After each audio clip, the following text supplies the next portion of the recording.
Hi, everybody, and welcome to the Secret Sauce of Selling podcast, the ultimate guide and sales gym to unlocking the secrets of successful selling. I'm your host, James Abraham, and on my mission to empower the finest generation of sales professionals and business leaders the world has ever seen. And I'm super excited to be here with you today to share insights, tactics, and strategies to help you take your performance to the next level. This week, we have a super special guest, my very good friend, mentor, coach, colleague, Rochelle Carrington. Welcome to the show, Rochelle.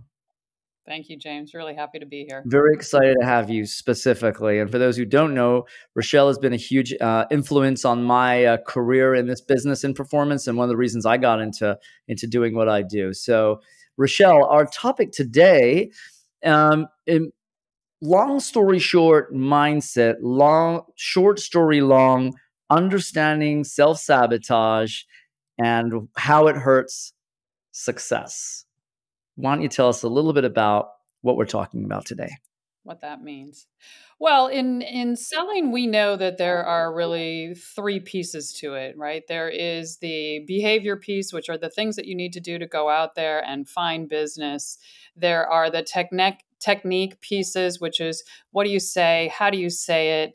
All of the words and the tone and all of that. And when do you say it? Because I think the when is almost as important as the what. And then you've got the mindset piece of it. And what I learned through all of my years, both as a Sandler trainer previously and just in sales in general and everything that I've been doing since retiring from Sandler, is that the mindset part of it is the key. It is what everything else sits upon. And mindset is not just about how do I become resilient or let me think positive thoughts. We really need to understand what that self-sabotage looks like. Everyone does it. I don't care how successful you are. Everyone has some level of self-sabotage. Many people are able to, just by true grit and discipline, overcome it. Many people, and they may overcome it for a period of time, and then that self-sabotage comes back up. So in order to be truly successful, we want to understand what that sabotage is. What do we do to ourselves? Why do we do it? And then how do we fix that so that it's just easier? Okay, so let's take a trip into the past. Okay. And why don't you walk us through why does this stuff happen? And for those listeners and viewers that don't know Rochelle, Rochelle is a top professional when it comes to mindset, and she does help individuals and success-driven professionals really master their mindset and gear themselves to success. So, Rochelle, it's over to you. Let's talk about how it starts. Okay, so if we go way back to the past, we've got to understand that our life is made up of experiences. From the time we are conceived to the time we die, we have all these different experiences. And they kind of get cataloged. They get cataloged based on the emotions that we put on each one of those experiences. So we may have something that happens when we're 2 years old that is great and fun and a very positive emotion attached to it. We may have something that has a negative emotion attached to it. And so certain experiences are given more meaning than others. And generally, experiences are given more meaning because there's a very strong emotion attached to it, or because we have been told that they should have more meaning. And what I mean by that is we get told by our parents or the media or our church leaders or a synagogue, any religious of any kind, our friends, our family, etc. We get told something has meaning. And an example of that might be that as a young kid, you failed a math test and you were told that meant you were bad at math or that meant you weren't smart. And so because you were told that and you had an emotion attached to it, in this case, a negative emotion, that becomes a very meaningful thing. Well, then what happens is those meaningful beliefs about yourselves, those are all shaped generally from the 0 to 7 time period, because that's our imprinting period. That's just psychology. That's when we get imprinted and learn all these different things. And so those experiences with the most emotion and the most meaning become our beliefs. And our beliefs are kind of like a table where if you just think about the tabletop, it starts off with just the top. And then what we do over time is we put the legs on it. And the way that we do that is we look out into the world and we go, what proves my belief to be true? What proves that belief about myself to be true? And we will find things. So if we take that math example, 2 years later, you don't get an A in math, you get a C in math. Well, doesn't that prove that I'm not good at math, that I'm not that smart? Or maybe I didn't get into an advanced class, so that proves that I'm not smart. So I'm looking for places and things out in the world that tell me that that original belief is absolutely true.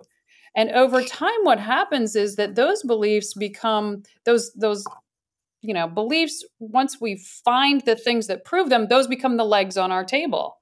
And sometimes those legs are like concrete. They are just stuck. They are there. And then what we do is we then live by all of that. I would just call that's your emotional blueprint, right? We're creating this emotional blueprint. And then we live on top of that. We build everything on top of that. Now, if the belief is something that is not going to, that is not serving you over a lifetime, then that is how you start to sabotage. And so that's really how it builds from the time you're just a little teeny tiny kid all the way up. And you just carry that with you unless you do something to get rid of that tabletop and create a new one. Yeah. So, can I translate that to a Yes. concept I like to play around in the sales world, where I talk to salespeople and they're like, well, I want to show my stuff. Right? Why do you want to show your stuff? Because I want to show them how smart you know that we got the greatest stuff. Why do you want to show them we got the greatest stuff? Well, because, and a few reverses later, they're ending up, well, I just want to show them that I'm super, we know our stuff. Bottom line is. Now, where does that originate from? A lot of times it originates from a label that we're given at a very early age. Don't be stupid. Show them you're smart. Don't ask so many questions.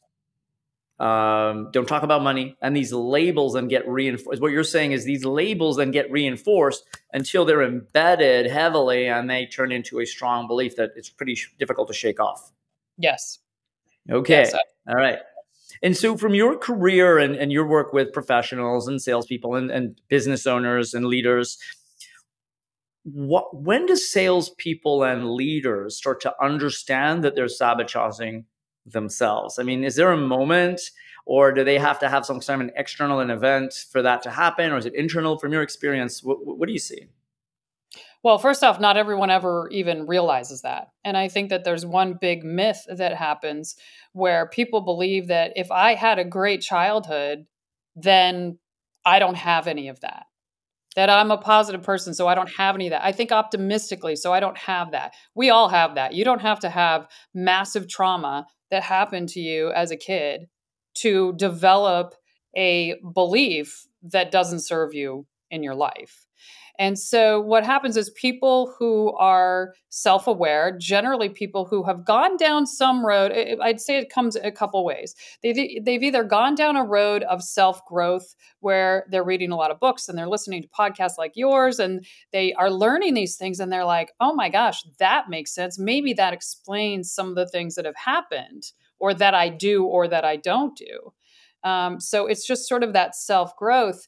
The other part is something happens in their life where they go, why is it so hard? I feel like even though I've gotten success, I keep just coming up against this wall again and again and again. And there's got to be something there. It can't just be because I don't know what I'm doing or I'm bad at something. There's got to be something else. So generally, that will show up in I'm not making the money I want, or I imploded, a relationship over and over and over again, or a business failure, or a fallout with a partner, or, just a general unhappiness. A lot of times it's people, I work with people who are hugely successful, but they're like, I should be happier. I have everything. People would be dying for what I have. Why do I wake up every morning kind of going, meh? So it's those types of things that get people to start looking at what is going on. Yeah, if I can share some symptoms I see from my world with individuals and professionals that struggle with this stuff, will realize they suddenly start to doubt their decision making.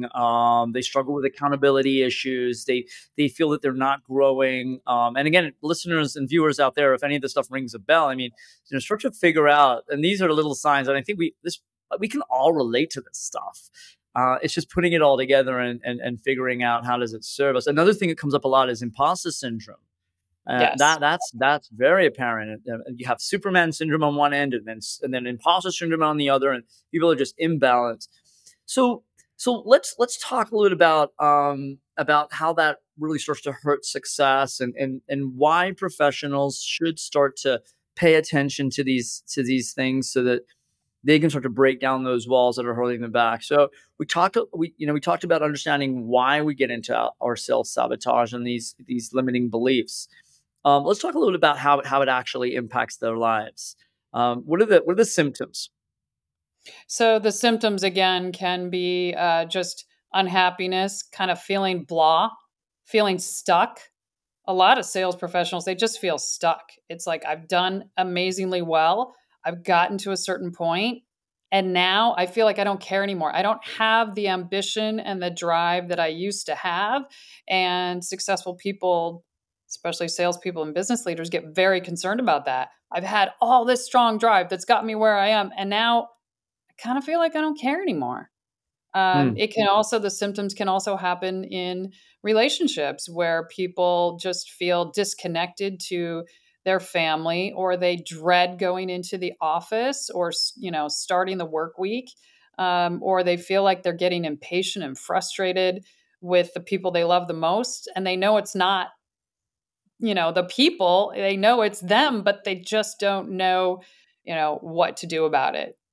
So there's Yeah. all sorts of different symptoms, but those are some good ones. Yeah, a lot of times, recently, especially in this economy and these days, everyone's like, "I want to make more money. I want to make more money." I'm like, "What is success?" Like, revenue. What is success? Profit. Or what is this? Money, and money this and money that. And I always say here, and I say to my clients and the people I work with and people close to me, I say, "Look, um, number one is your health. If you don't have your health, you pay anything to get good health. Right. And if you don't have your health, nothing's worth it." So number one is our health, taking care of our health, our body, our mind, and our spirit. Not only the body, also the mind, also the spirit. Two is the relationships. Having strong, powerful, real, meaningful relationships. And only then it's money and business. Those Right. relationships are what will build the baseline to generate a wealth and abundance. And so do you feel it's because we are hardwired to kind of look at these things from the other way around, that we kind of focus always on the money and the wealth and the materialistic things, and not on what's super important, what's really important?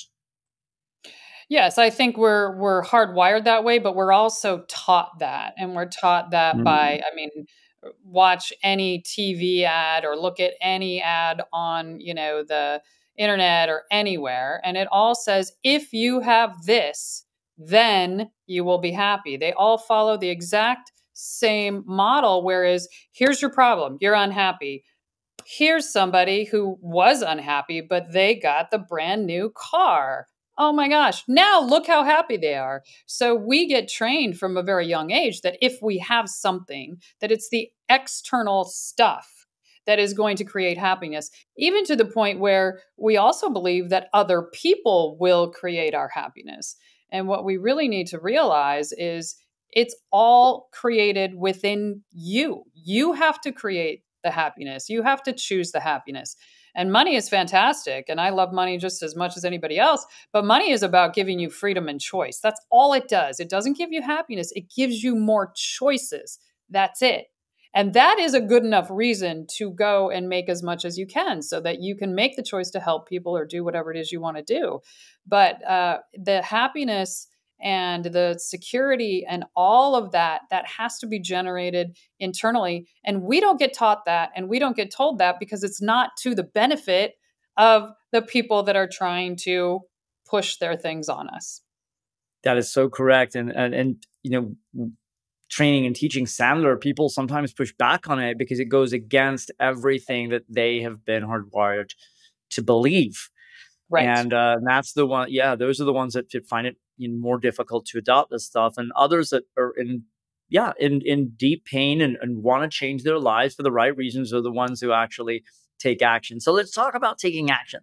Let's talk about happiness. How do we get there? Tell us about what you believe the individual, the professional needs to do to actually start to rewire themselves. You talk about emotional blueprinting and mindset. And what does that look like? So that's a great question, and I'm going to answer that question. I want to just go back for 1 second, if that's okay, because I think the other reason why people look for those external things, they're looking for the external thing to make them happy, and then the other side is they're looking for the easy fix. And that's where Mm, all the pharmaceuticals and all these other things come in, which is like, if I just take this pill, if I just, lose this weight or whatever it may be, that somehow, that easy thing is going to fix it all. And that doesn't fix it either. So it makes again, it it's worse. something you do. It covers up the symptoms. It'll fix it for a little while. You'll feel better for a little while. But, I equate a lot of this with a weed. If all we do is whack the weed at the top, we all know how weeds grow. If you don't get the root out, they continue to come up. And the next year they'll come up even stronger and bigger. And then they start to, create more and more weeds. They start to spread. And so we've got to get it at the root.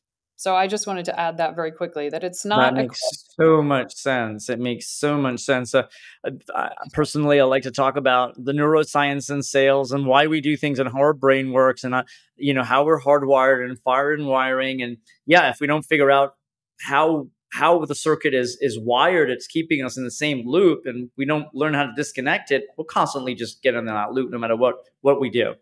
So absolutely. so let's move on towards success and happiness. And tell me, what are the real professionals, those that have decided that they will not let their limiting beliefs sabotage them, keep them back, hold them down? What does that look like? And what are the first steps if anyone is even considering turning their back on self-sabotage and limiting beliefs and focusing on high frequency, abundance, and success? I think there's a number of things. I mean, at the core, it is to be able to pull the weed out yourself is very difficult because we have a bias toward ourselves. We can't always see everything. So, getting someone to help you do that, a third party to help you do that, is very important. However, that's not the thing for everyone, and not everyone can or is Yeah. willing to do that.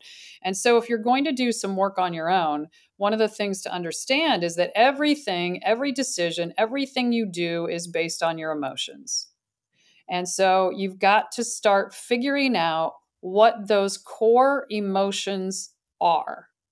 And the best way to figure this out, what is really going on, is to say, okay, what are my symptoms of self sabotage? And kind of go backwards. So if I have a symptom, what is the problem it creates? What is the feeling that happens right before I do that problem? What is the self talk? Because something's going on in my head that creates that feeling. And then what is the event that triggered it? And if you can go backwards and work yourself back through that, and it's not a simple thing to do, and it takes some time. And a lot of times, if you're going to do it on your own, you're going to do it, then set it aside, come back to it. Let your subconscious mind kind of just brew on it a little bit, and then come back to it and come up with a few different examples. So if we look at it from a sales example, it could be something like, I'm not prospecting when I should. I know I should. I know the pipeline is, when it's empty, when it's not very full, I need to be prospecting all the time. However, I don't do it. Okay, so you avoid it. We all know about avoidance behavior. If I avoid it, what is the feeling I get right before I know I should do it, but I choose not to? What's the feeling? What's the self talk? And then that is going to help you dig into whatever that real issue is. And then from there, and that real issue, generally speaking, James, is going to be something like imposter syndrome. I don't deserve it. I'm not allowed to have it. And I'm not good enough. I mean, those are really, if you're going to take down just the 4 core things, that's really what that core belief that most people have. And for successful people, that's a hard thing to admit to yourself. Yeah. I know I certainly went through that. I went through this whole process, and admitting that I had one of those, despite my level of success, was devastating to me. I was so sad about it. But once I figured that out, then I could take steps to start to move forward. And that's where you want to look at what are the things that, trigger you? What are the events where you go off, where you recognize you've really got to watch your own actions, almost like a third party? What are the ones that I do really well? What are the actions that happen or the events that happen that cause me to do something that I know that is not in my best interest? And then we got to dig into that. What's the emotion that occurred with that? And how do we start to fix and flip that emotion and take that emotion away?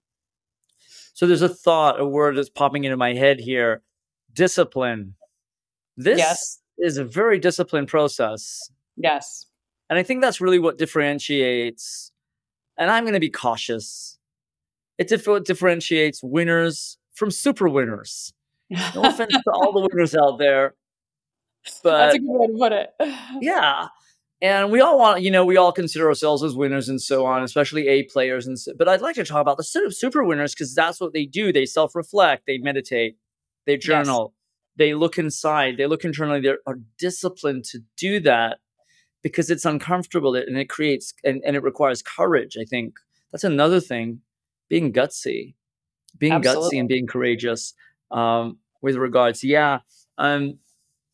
There's something that I say a lot to people I work with, and they say, look, I just want to gain control and I want to be successful. Another 3, I like 3s and everything. And other 3 things with regards to shaping your destinies: the choices of your thoughts, the choices of the action, and the choice of relationships. And you said earlier, having a lot of money gives you more choice, right? That's great. But it doesn't have to be about money. I mean, we can choose abundance within ourselves. And I think that choice of thoughts, what are we thinking about? What are we entertaining in our head? It's like I read listening to Dr. Benjamin Hardy's Be the Future, Your Future Self Now. And he talks about the Pringles box. When you pop that thing open, do you take one? No, you can't just take one. You have to have another one, right? You just have to. And then another one. And the next thing you know, you're halfway through and you're like, okay, I'll just finish the whole thing. Now, how do you feel after that? You feel pretty crappy, right? Yes. You feel pretty fat. I mean, if you think about it, I mean, that's just me because I like to keep but I mean, I feel like, ugh. And so when we entertain a bad thought and we entertain a limiting belief, a self-sabotage, it's like just popping that thing open to taking one. Guess what? Another one and another one and another one and another one. And just making, and the way he said it is, you're getting fat in your head, which I love that analogy. And and just taking that to what you're saying is, you got to stop, and you pop one, you say, okay, wait a second, why? And so what you're saying is, and this is what I'm reading here, be your number one salesperson for yourself. Yes. Discover why, your own why. And then get to the root cause and then decide if you want to deal with it. Right. I think there's 2 simple things you can do. One is focus on what you want. And that goes back to you talking about controlling what's in your head. So we all have self-talk all day long. We generally, as people, focus on what we don't want. I don't want to be late. I don't want to be sick. I don't want to lose the sale. And so what happens is when we focus on what we don't want, unfortunately, more of that comes. That's just the law of the universe. It's the way it works. And so, and it also doesn't make you feel good. If your emotions are your GPS, your emotions are telling you, am I going down the right road or am I kind of off-roading? When you feel bad, then it's telling you, it's that GPS kind of going like, you're going to have to do a U-turn. Are you going to do it now? Or are you going to go further down the road where we got to do a major Yeah. U-turn and backtrack?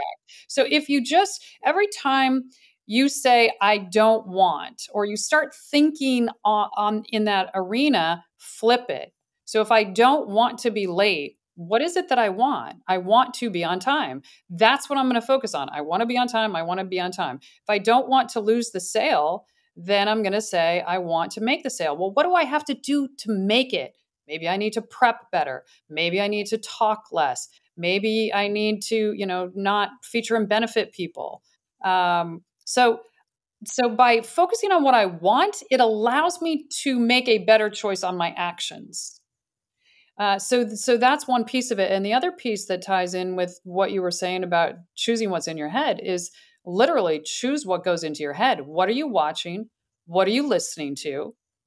And what are you seeing? Because all that stuff sticks in your head. If you're listening to music that is not uplifting and powerful, that will stick in your head. I had a number of years. I was watching one Sunday. I decided to watch the Housewives of Beverly Hills or something like that because I had never seen it and I'd heard everybody talking about it. And so I was like, all right, I'm going to check it out. Well, what I found was that I like binge watch. I watched like 4 or 5 episodes in a row and I was getting sucked into this thing because this is high drama. I was like, oh my gosh, these people are crazy. Who does this? But so I was sort of sickened by the fact that I spent that much time watching it. But the worst part was the next day, as I'm getting ready and you're just thinking about whatever, I was thinking about these women and like, oh, I wonder what happened to, I don't even remember their names anymore, but I wonder what happened to so-and-so. And why would that one do that? And what she should have said to the other woman is this and that.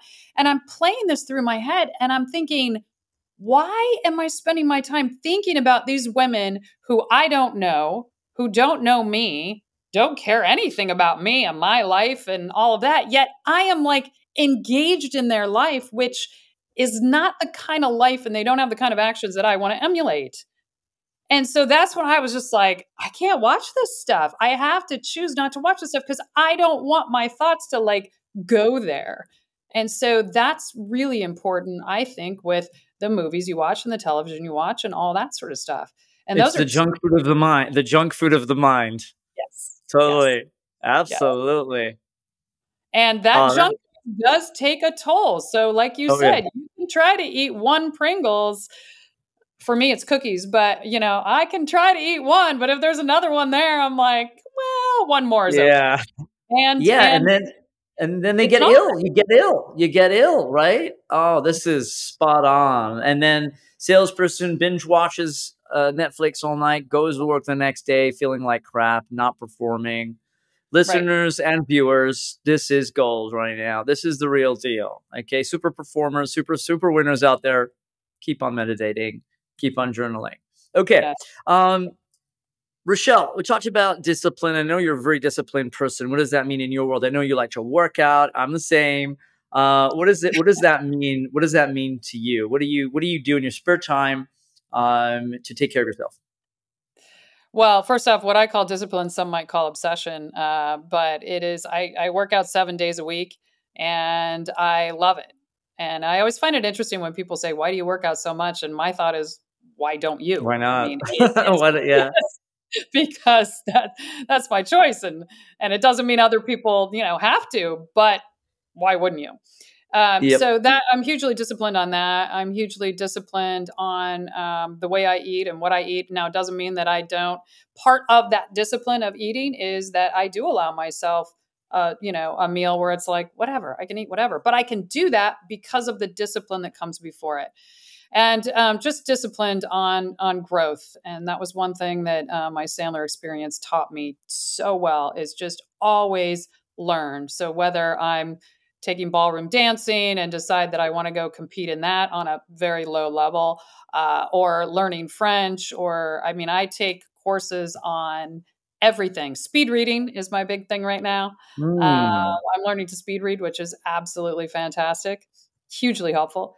So there's always a course that I'm taking, and it's always like, what is that? What do I want to learn this quarter? And how do I, and I'm going to stay disciplined on all of that.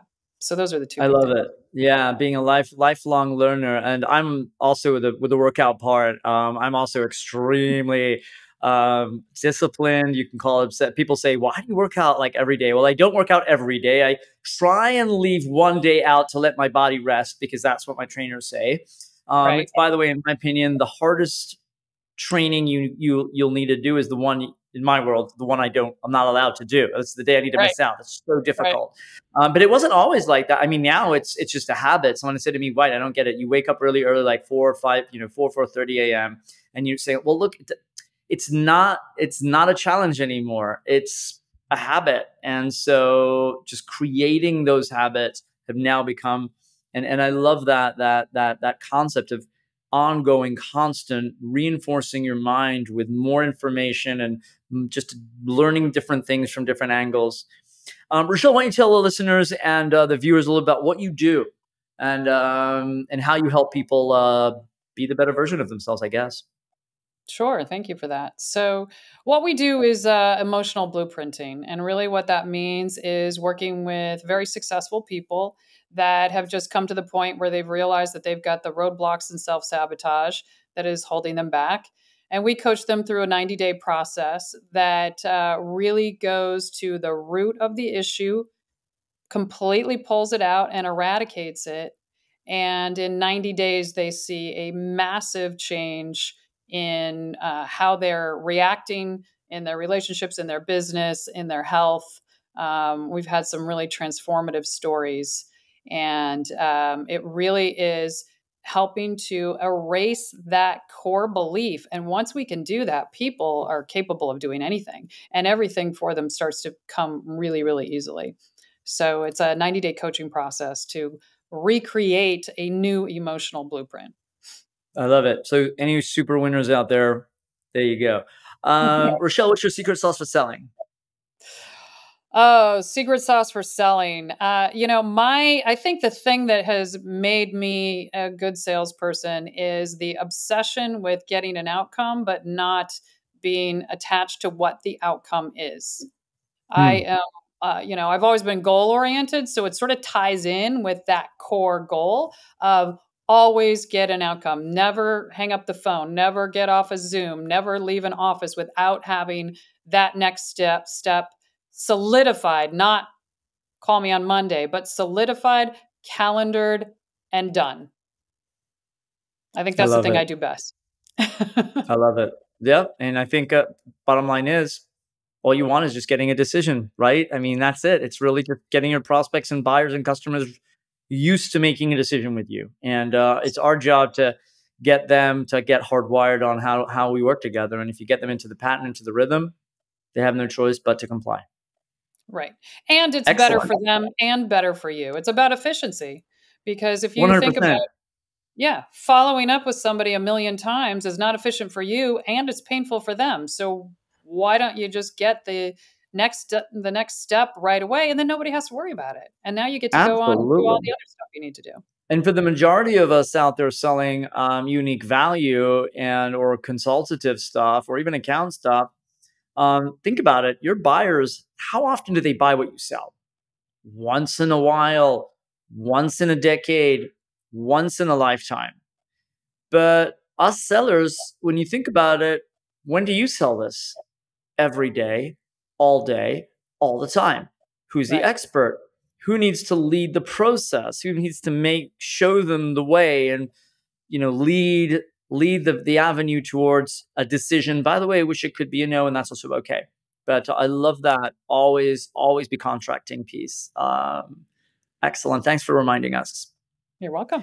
Rochelle, how can our viewers and listeners reach out to you, find you, look you up?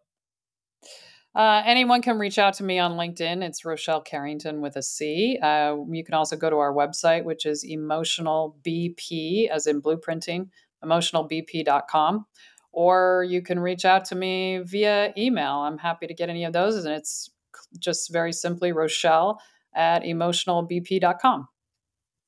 Excellent. I also have Rochelle, a Substack too. I forgot about that. If you want to read any blogs or anything like that, just go to Substack and look up my name, and you'll find me there too. yep, and